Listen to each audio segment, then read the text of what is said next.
Test number 2 था हमारा chapter 2 से रिलेटेड। तो सबसे पहले हम लोग इसकी डिस्कशन कर रहे हैं और आपके पास भी आपका सॉल्यूशन मौजूद होगा, तो आप अपने मार्क्स वगैरह काउंट कर सकती हैं। ओके, या आपको टेस्ट चेक होके मिल चुकी हैं? नहीं मिले सर। चलो वो इंशाल्लाह मिल जाएंगे अभी। और आप वैसे अपने मार्क्स काउंट कर लें, अपने अपने मार्क्स काउंट कर लें, ठीक है? Yes sir. यस चल सर। हम लोग स्टार्ट करते हैं क्वेश्चन नंबर 1 से, और आप लोग मेरी हेल्प करते जाएंगे। क्वेश्चन को बड़े गौर से पढ़ना है। शाहजेब वीडियो ऑफ करो।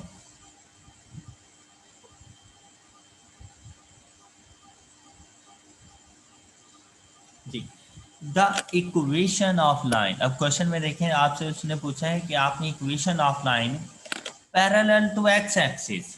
अच्छा, अब यहीं पे ही पता चल जाता है कि ऐसी इक्वेशन ऑफ लाइन जो पैरेलल टू एक्स एक्सिस हो, बेटा उसका स्टैंडर्ड फॉर्म क्या होती है? तो स्टैंडर्ड फॉर्म पूछता, तो स्टैंडर्ड फॉर्म क्या होती है?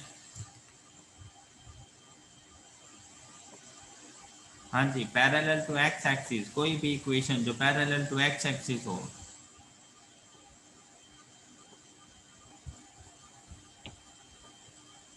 जी सर समझ नहीं आई किस तरह। बेटा, एक ऐसी इक्वेशन ऑफ लाइन जो पैरेलल टू एक्स एक्सिस हो, तो उसकी इक्वेशन क्या होगी हमारे पास? अगर सपोज अभी आगे कुछ भी नहीं दिया हुआ और सिर्फ इतना पूछा हुआ है कि आप इक्वेशन ऑफ लाइन बताएं जो पैरेलल टू एक्स एक्सिस है। ये एक्स एंड वाई एक्सिस हो गए, इस बात की समझ आ गई? Yes sir. एक इक्वेशन, एक लाइन, सपोज कि वो इधर यूं है, अब ये पैरेलल टू एक्स एक्सिस हो गई है। Yes sir. Yes sir. कहते हैं इसकी इक्वेशन क्या होगी? कहते हैं इसकी इक्वेशन क्या होगी? अगर चलें, अगर आपसे कहता the slope of the equation which is parallel to X axis, तो उसका स्लोप आप क्या बताते हैं? हाँ, zero. Zero, parallel to X axis horizontal line का स्लोप जीरो होता है। Yes sir. लेकिन अगर यहीं पे आपसे इक्वेशन पूछ ले, तो इक्वेशन क्या बताओगे?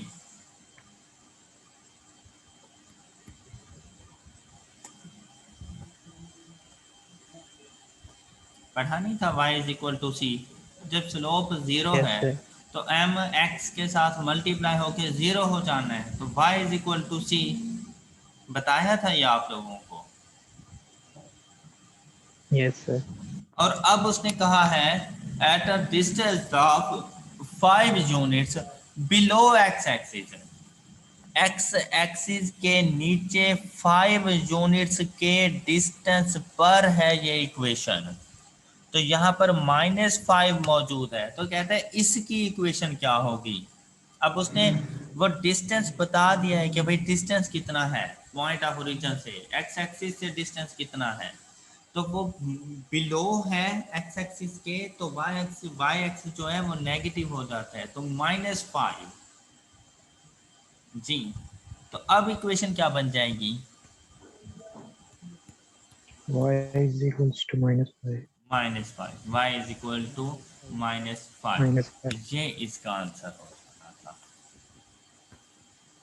समझ आई है तमाम स्टूडेंट्स को? Yes sir. Yes sir. तो पहले कहाँ खो गए थे? जी, फर्स्ट क्वेश्चन का आंसर सी ऑप्शन आएगा। Question number 2, a line has an X intercept of -4 and Y intercept of 7, drive the slope intercept form of the equation. तो एक्स एंड वाई इंटरसेप्ट से सबसे पहले स्लोप की value find कर लें। तो इससे स्लोप की वैल्यू हमारे पास क्या आती है? -7/-4। तो स्लोप की वैल्यू क्या आ गई? 7/4। और y इंटरसेप्ट हमें यहीं पे गिवन है 7, तो इक्वेशन क्या बन जाएगी? y is equal to 7 plus equals to 7। 7 plus 7। जी, जिन्होंने बी ऑप्शन को टिक किया है उसका आंसर ठीक है। यस। नेक्स्ट, नेक्स्ट क्वेश्चन, एक लाइन है हमारे पास और हमने बताना है कि ये y एक्सिस पर कहाँ पे जाके मीट करेगी, y एक्सिस पर इसका पॉइंट कौन सा बनेगा। तो बेटा अगर y एक्सिस पर है तो x की क्या वैल्यू होगी,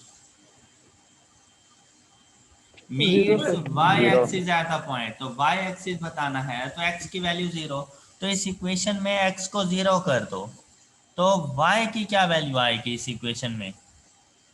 जब x को -10 0 होगा किया सर। तो ये सारे का सारा 0 हो गया, तो -7y is equal to 10, then y is equal to -10/7। y की वैल्यू -10/7 कब आ रही है, जब x की वैल्यू, 0 जीरो। तो फिर आंसर क्या बन जाएगा, B. B option. जिन्होंने बी ऑप्शन को टिक किया है वो करेक्ट आंसर है। Question number 4, equation of the line passes through the point and perpendicular to the line, तो एक पॉइंट बता दिया और साथ में एक लाइन बताई उसके परपेंडिकुलर, तो इस लाइन का स्लोप फाइंड करें, तो इस लाइन के स्लोप की क्या वैल्यू है,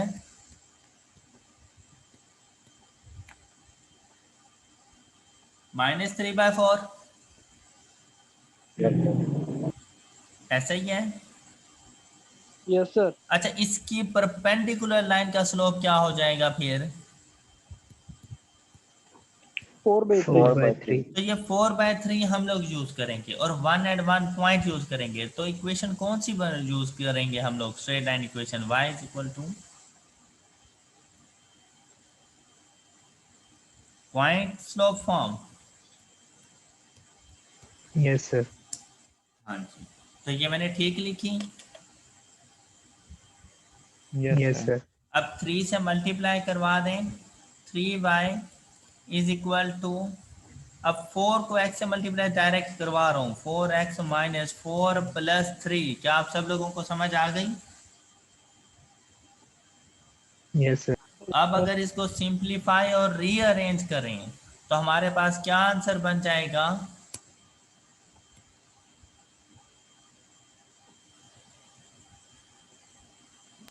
जी क्या आंसर बन रहा है,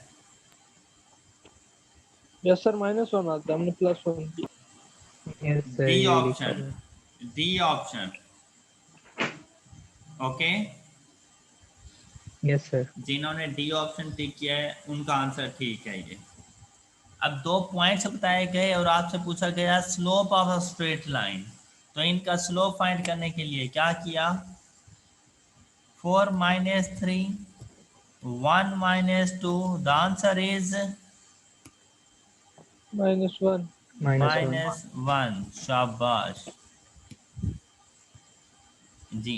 question number 6, what will be the second pair of the coordinate of the line which passes through 3 and 20 and has a slope of 4। हाँ जी, 4 का स्लोप 0.320 से गुजर रही है, तो उसका सेकंड पेयर क्या होगा जी। किस तरह से सॉल्व किया इस क्वेश्चन को, ये थोड़ा डिफिकल्ट लगा होगा आप लोगों को। यस सर, थोड़ा लेंथ। अच्छा, अब बेटा स्ट्रेट लाइन के ऊपर तमाम पॉइंट्स का स्लोप कांस्टेंट रहता है, मतलब अगर ये मेरे पास एक स्ट्रेट लाइन है और इसमें ये कुछ पॉइंट्स हैं ए बी सी डी, ये देखें ये सारे पॉइंट्स, अब अगर मैं ए और डी का स्लोप फाइंड करूं, बी और सी का स्लोप फाइंड करूं, ए और सी का स्लोप फाइंड करूं, या बी और डी का स्लोप फाइंड करूं, तमाम के स्लोप की वैल्यू सेम होगी। कांस्टेंट है। Yes sir. ओके, तो बेटा स्ट्रेट लाइन के हर पॉइंट्स पर स्लोप की वैल्यू कांस्टेंट होती है, सेम होती है। क्लियर। Yes sir. अच्छा, Yes, sir. अब Yes, अगर sir. 2 पॉइंट्स एक ही इक्वेशन के ऊपर होंगे तो उनका स्लोप सेम होगा, और इक्वेशन का स्लोप क्या है, 4. तो फिर उन दोनों पॉइंट्स का स्लोप क्या होगा, 4. 4 ही हो। 4। अब एक पॉइंट यहाँ पे गिवन है 3 and 20 और दूसरा पॉइंट आपने यहाँ ऑप्शन से लेना है, इन दोनों पॉइंट्स के स्लोप की वैल्यू फाइंड करो।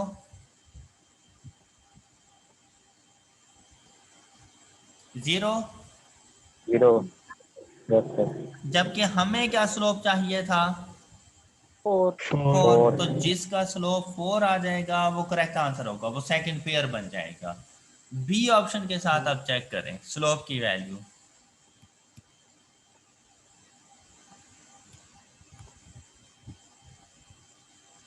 4. Yes, 4 sir. Yes, sir. आ आ गया. गया, तो ये बी हमारा करेक्ट आंसर है। क्लियर बेटा? Yes, sir. क्या ये लेंथी था? आप लोगों ने ना पहले इक्वेशन बनाई होगी, फिर इक्वेशन में जाके पुट किया होगा। हालांकि Yes, sir. क्वेश्चन बैंक करते हुए भी मैंने ये बात आप लोगों को समझाई थी। एक क्वेश्चन करते हुए मैंने आपको ये बात समझाई थी कि आप दोनों पॉइंट्स का स्लोप फाइंड कर लें, जिसके स्लोप की वैल्यू इक्वल होगी वो उनके पेयर्स ऑफ कोऑर्डिनेट्स होंगे। ये शायद सेल्फ टेस्ट का एक क्वेश्चन था ऐसा। चलें, question number 7, the slope of the line parallel to X axis. अब अगर कोई भी line parallel to X axis है तो उसके स्लोप की वैल्यू क्या होती है? 0. 0. तो क्या हमें ये जानने की ज़रूरत है कि वो एक्स एक्सिस के बिलो है या अबव है, या कितना बिलो और कितना अबव है? No, sir. तो No, हम लोग sir. आंसर क्या कर देंगे? B option 0। Clear?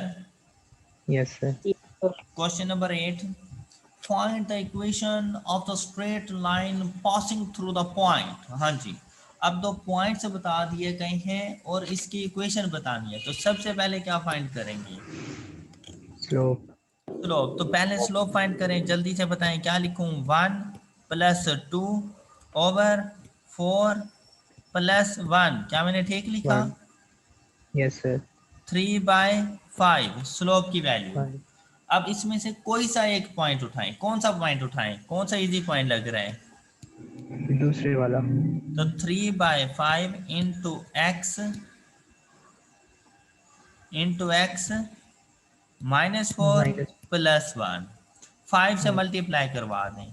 5y = 3x -12 + 5, तो आंसर क्या आ जाएगा?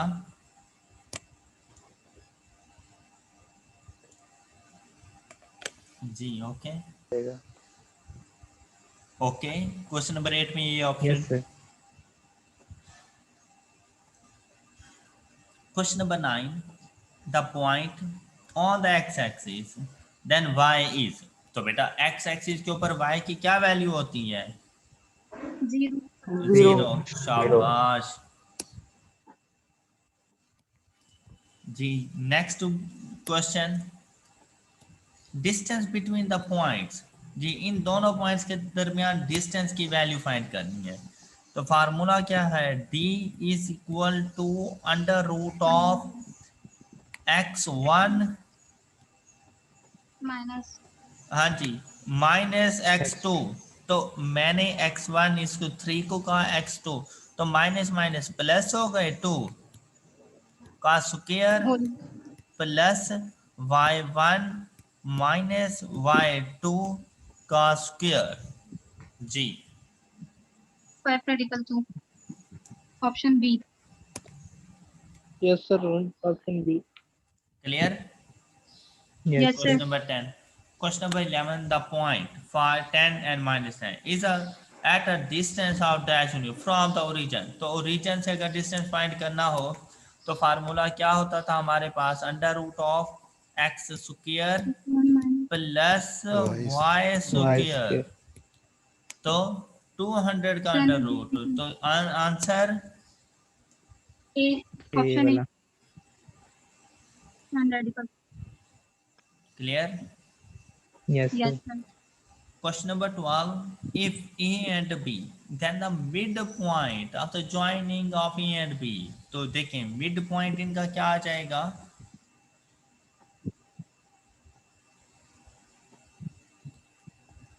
जी B. क्लियर है सबको? Yes. Yes, Yes, sir. sir. Question number 13, the location in the plane of the point where for which x is equal to 0। तो बेटा अगर x is equal to 0 हो तो लोकेशन क्या होती है? Y Y axis. जी intercept. slope of the line 2 points given और हम लोगों ने स्लोप ऑफ द लाइन बतानी है। तो इसके लिए slope of the line is Infinity. Infinity, क्योंकि डिनोमिनेटर 0 हो रहा है। x2 minus x1, 4 minus 4 is equal to 0। और अगर किसी Yes. फ्रैक्शन में डिनोमिनेटर 0 हो जाए, ये देखें फ्रैक्शन 0 डिवाइडेड बाय कांस्टेंट कोई भी वैल्यू, तो आंसर 0। लेकिन अगर कांस्टेंट डिवाइडेड बाय 0 हो तो आंसर, इंफिनिटी। तो यहाँ पर Infinity. डिनोमिनेटर 0 हो रहा है तो आंसर इन्फिनिटी आ जाए।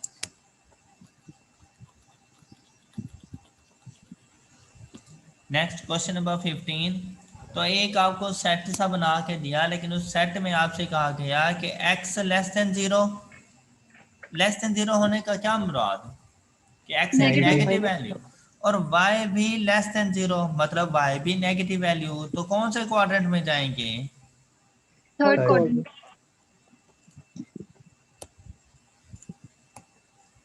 ये आप लोगों के सामने बेटा आपके टेस्ट का सॉल्यूशन है। ज़रा जल्दी से अपने मार्क्स काउंट करें और अपने मार्क्स मेरे साथ शेयर करें। सर बस क्वेश्चन 8 गलत हुआ है। क्वेश्चन 8 की समझ आ गई है? सर बस उसको आप अगेन रिपीट कर दे, मैंने थोड़ा लेट ज्वाइन किया, अदरवाइज 14 मार्क्स हैं। अच्छा अच्छा, बाकी लोग अपने अपने पहले मार्क्स काउंट कर लें। आप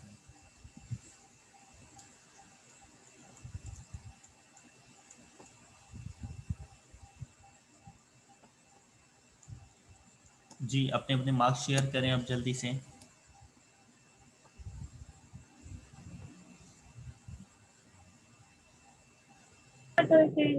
Well, क्या ये मुजम्मिल अमीन इस क्या बोल रहा था? 12. 12। अच्छा बाकी 13. 13 साकिब के, ओके। शुजा 12 सर। 12 जी। Ehsan Rafiq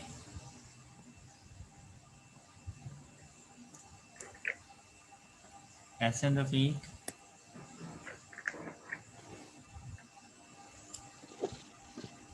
yes sir, marks कितने हैं? काउंट कर रहा हूँ अभी। जी नदीम, शाहजेब, 11 सर। नदीम के 11 हैं। जीशान, साइम, 11 जीशान की 11। सर लेट ज्वाइन किया है। टेस्ट किया था कल का? यस सर किया। अच्छा ये कल का टेस्ट का सलूशन है आप लोगों के सामने, ज़रा जल्दी से मार्क्स काउंट करके बताओ।